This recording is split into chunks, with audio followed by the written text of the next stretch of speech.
ભારતીય ન્યાય સંહિતાનો અમલ થયા બાદ ગુનેગારોને વધુમાં વધુ અને ઝડપથી સજા કેવી રીતે મળે એ માટે ઉચ્ચ પોલીસ અધિકારીઓને તાલીમ આપવામાં આવી હતી। વડોદરા પોલીસ કમિશનર દ્વારા યોજાયેલી મીટિંગમાં તમામ ઉચ્ચ પોલીસ અધિકારીઓ અને મુખ્ય સરકારી વકીલ સહિત 10 જેટલા સરકારી વકીલ હાજર રહ્યા હતા, જેમાં ખાસ કરીને નવા કાયદા મુજબ નોંધાતા ગંભીર ગુનાની તપાસ દરમિયાન ફોરેન્સિક પુરાવાનો વધુને વધુ ઉપયોગ ઉપર ભાર મૂકવામાં આવ્યો હતો।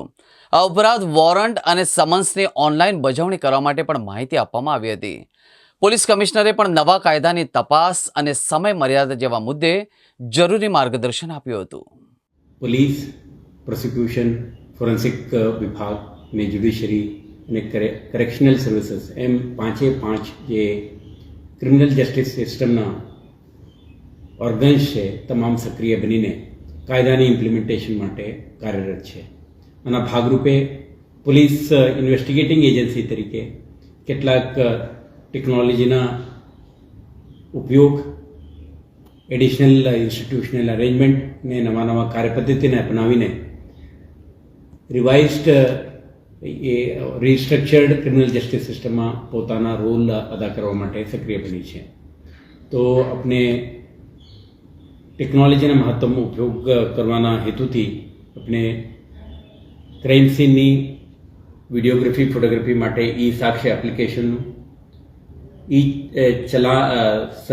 સમન્સ, વોરંટ વગેરેની ભજવણી ઇલેક્ટ્રોનિક માધ્યમથી થાય તે માટે ઈ સમન્સ એપ્લિકેશનનો ઉપયોગ, સાથે સાથે ક્રાઇમ સીનનું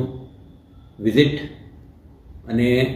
પુરાવાને એકત્રિત કરવા માટે મદદરૂપ થાય તે માટે ક્રાઇમ સીન મેનેજરોની નિમણૂક અને તપાસમાં ગુણવત્તા બની રહે તે માટે આપણે ટેમ્પર એવિડન્ટ બેગનો ઉપયોગ, કેટલાક પ્રકારના પેકેજિંગ અને લેબલિંગ અને ફોરેન્સિક લેબોરેટરીમાંથી અભિપ્રાય મેળવવા માટેના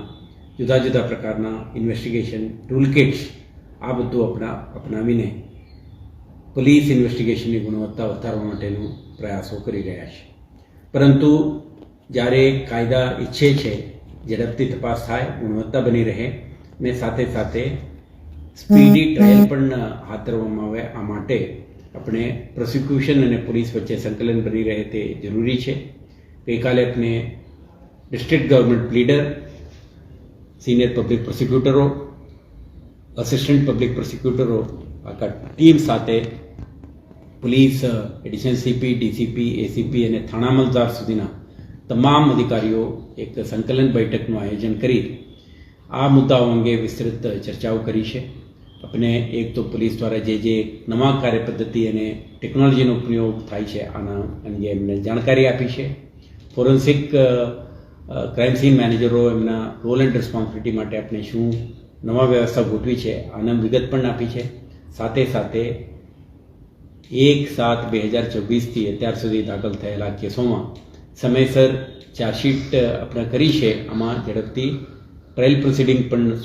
શરૂ થાય તે માટે કોર્ટ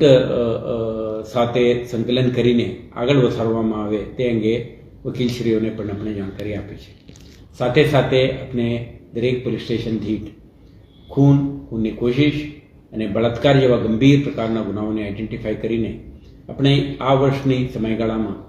ઝડપી ટ્રાયલ હાથ ધરીને આઉટકમ આવે, એક ડેટરન્સ ઊભા કરવામાં પોલીસ સફળ થાય તે માટે પણ આપણે